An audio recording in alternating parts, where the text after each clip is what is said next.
Mills and Boons time, guys. We are going through the editions of Mills and Boons, guys. Yo, taking us back to teenagehood.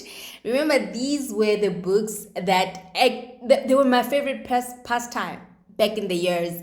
And yeah, they kept me well behaved. And if they could keep me well behaved, then surely they will keep us well behaved during this lockdown. So I'm reviewing all the editions. This one is the Italian's Revenge. The Italian's Revenge. It's modern romance. Yeah. So here it goes. Here it goes. On page 15. Um. I think this is where it was reaching the climax, eh? Yeah. This is where it was reaching the climax. Page 14. He is our son, Catherine corrected, while busily trying to reassess a situation that had promised to be complicated and touchy enough discussing it with Louisa. The very idea of having to say what she did have to say to Vito, of all people, was probably going to be impossible. So at last you acknowledge that. The barb hit right on its chosen mark, and Catherine's lips snapped together in an effort to stop herself from responding to it. It was no use. The words slipped out of their own volition. Try to sarcasm, Vito, she drawled deridingly. Deridingly. Deridingly. Consult the dictionary. It really helps the situation more than I can say. A sound caught her attention, not a sigh exactly, more a controlled release of air from his lungs, and then she heard the subtle creak of leather that was so familiar to her that she knew instantly which room he was now in. Her father's old study, now Vito's study, since Lucio Giordani had passed away 18 months after Santo had been born. And suddenly she was seeing that room as clearly as had seen Vito himself only minutes before.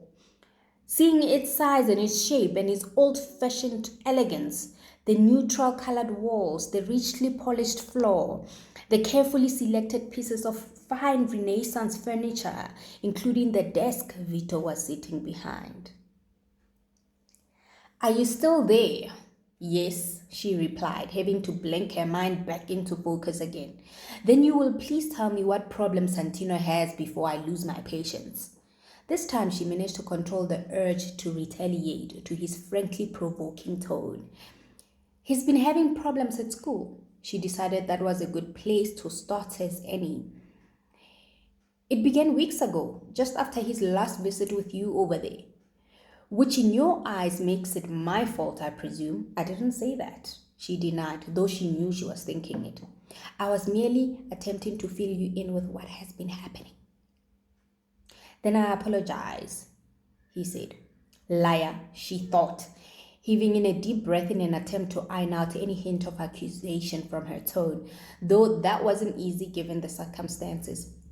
He's been disruptive in class, she made herself go on. Angry all the time and insolent.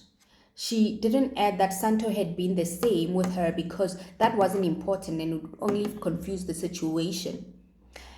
After one such skirmish, his teacher threatened to bring his parents into school to speak to them about his behavior. He responded by informing the teacher that his father lived in Italy and wouldn't come because he was rich and too important to bother with a nuisance like him. Climax, hey guys.